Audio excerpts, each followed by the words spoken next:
Hello YouTube, I'm back with Dan's Rants Series 2. But not only am I back with Dan's Rants Series 2, I'm also back in my favourite place. Back to Ibiza. And it's absolutely great to be back. This is the exact same spot that Series 1 was filmed. And although I've got brand new ideas for Series 2, I'm quite looking forward to talking them through with you all. If you're interested, great. If you're not, you should still watch it anyway. You might find it a laugh. But yes, this is Dan's Rants Series 2 and we've got some really varied topics to cover. First of all, we've got soap stars, which I want to cover a bit over that. I don't know how many of you watch soaps, but I was particularly brainwashed, I'm going to use the word, to watching soaps at a really early age. Yeah, I used to come in at 7:15 in the evening just to watch EastEnders. It's sad, I know, but you know, it's just life. That's what happens to some people, not everyone, obviously. But yeah, soap stars is going to be covered. I'm also going to be covering going back to the buses, but a different part of the buses. I want to talk about old people and buses. That's something I'm really interested to talk about. There's going to be some more politics. I'm not going to do a video about Nigel Farage because last time I did that, someone actually took the time to create a video to shout back at me and call me ridiculous and stupid. But yeah, there's going to be a bit of politics. There's going to be a bit of humour here and there. As usual, of course, for Series 2. For Series 2, I want the episodes to be just that little bit longer. I want them to be more interesting. And I want them to be better researched. Last time there was a bit of speculation that I wasn't researching the topics. It wasn't supposed to be factual. It was just supposed to be very opinionated and enjoyable. Which is what's important, isn't it? So yes, without further ado, I'm going to get on with two subjects today, as I've mentioned, soap stars and buses. Now, I love EastEnders. I've watched EastEnders for years. What I cannot accept, and what I don't quite understand, is why they then change the actors. You know, you have one actress who plays one character for a good couple of years. I mean, take example Lauren from EastEnders. Those of you who watch it will know what I'm talking about. Anyway, so she was played by a young, attractive actress, and I thought she did a really good job. Now, she left and then came back a couple of years later, sorry. Get my facts right. As we all know, facts are important. But, and she was played by a completely different actress. I don't like this. They did the same with Lucy Beale. I don't like that either. I don't understand what's stopping them recruiting the same people who they had back in the day. And if they don't want to come, then surely that character shouldn't be written to the story. I mean, for example,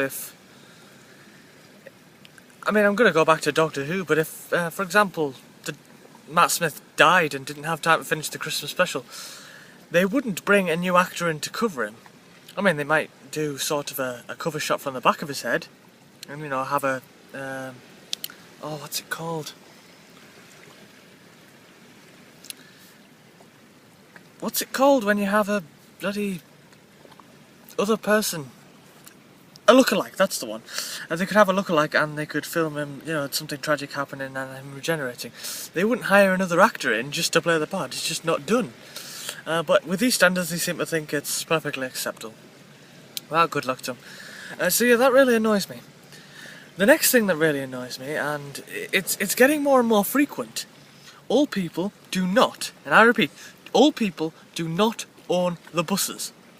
They certainly do not have the right. While I'm waiting in the queue that I've been waiting in for a good 10-20 minutes because the buses, as you know, are always late, I was barge tackled by a pensioner, and I looked at her and she just grunted. So anyway, she gave this grunt and then walked in front of me on the bus. I thought, what's the world coming to? And pensioners are getting aggressive over buses. And then she was talking to her husband who came on after me because he was polite and decent.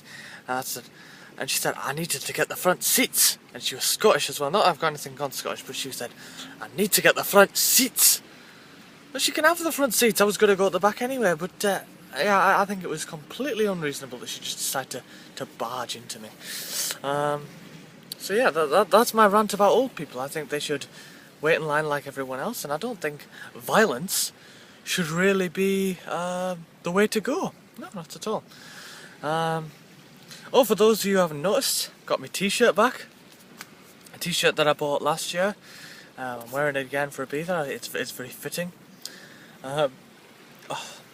You know, it's absolutely fantastic to be back. If you just look around, absolutely gorgeous place. And it's just there's just something about it keeps bringing me back. I think it's the people, the place is, as I said, beautiful. And you probably won't be able to see this in the water, but there's so many little fishes running around. It's great to see so many fish, and no jellyfish. Last time I was here, there was so many jellyfish. It was unbelievable.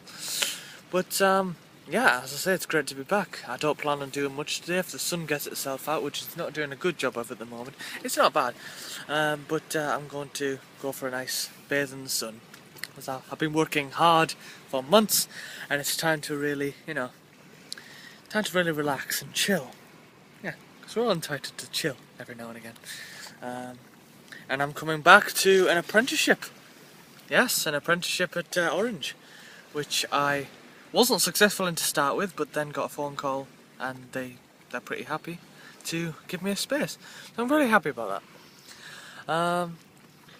But yes, I don't think it's fair to toy with people like that. What they did was they said, sorry, you've been unsuccessful. Well, actually no, we've all been successful, but obviously someone had to go. So apparently I was the one to go. So I immediately started panicking, applying for jobs and everything. For them to call back, and I actually got myself a job, a Friday, Saturday, Sunday position at my news agents that I work at. So I was ready, I was set and comfortable, ready to come to Ibiza as well. I just sort of accepted the fact that I hadn't got it. To receive a phone call the next day telling me, Dan, we feel we've made a mistake. We've opened up a new position if you'd like to come on board. I said, yeah, I'll come on board. £200 a week, you won't get me off board. Yeah, so I've got a job to go back to now. I've got a 10-day holiday here first, which is what I'm really focusing on. I really want to enjoy this holiday, because this is the last holiday I'm going to get till June next year, which I hope to come back here to Ibiza. Or I might fancy somewhere a bit more exotic, I don't know. But I've always been in the know that you don't get much more exotic than this. Oh, feel that sun. Yeah, it's burning my face. It's great, isn't it? Oh, there's the boat coming to take people to San Antonio. Ah, yes, it's great to be back. Oh, the fishes are jumping in the sea, that's great. But it's great to be back for a second series. I hope I don't get too many dislikes. I mean, it doesn't bother me that I get dislikes, because what it is, it's people are still watching it. So you dislike if you like, it doesn't bother me. You dislike if you like, but just watch them. Have fun, sit back and have a laugh. So yes. This is day 1 of 10 of my Tagamego holiday, and I'll be sure to, I'll be back tomorrow, where I'm going to have some new things to rant about. I am going to go into politics, and I'm going to defend a bit of Ed Miliband tomorrow, I think. I'm going to attack Nick Clegg, and no one can defend Nick Clegg, I think. But I will. I've read up on Nick Clegg, I've got the facts now, so Thomas Penn, if you remember me, I've got the facts. You don't stand a chance this time, my friend. But yes, for those of you who don't know Thomas Penn, he created several video replies towards my videos. Yeah, good luck to him.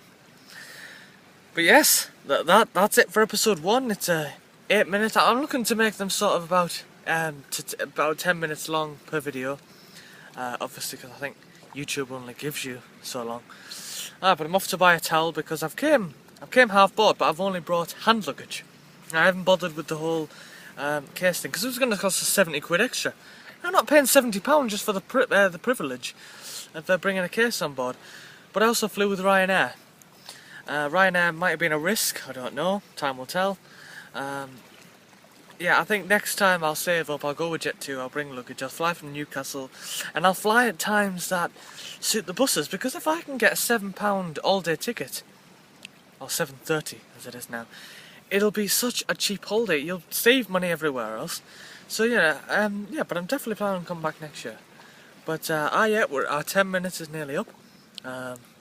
Thank you for watching Dan's Rants episode 1, series 2. Or is it the other way around? It doesn't really matter. But yeah, it's great to be back. And yeah, I hope you. I'm thinking about doing maybe 6 or 7 episodes. I'm not going to be doing a full 10 episode run. I think it's too much, and I need to continue to find things to talk about. But yep, that's me. Series 2, episode 1 done. and I'll be back tomorrow with Series 2, Episode 2. Bye.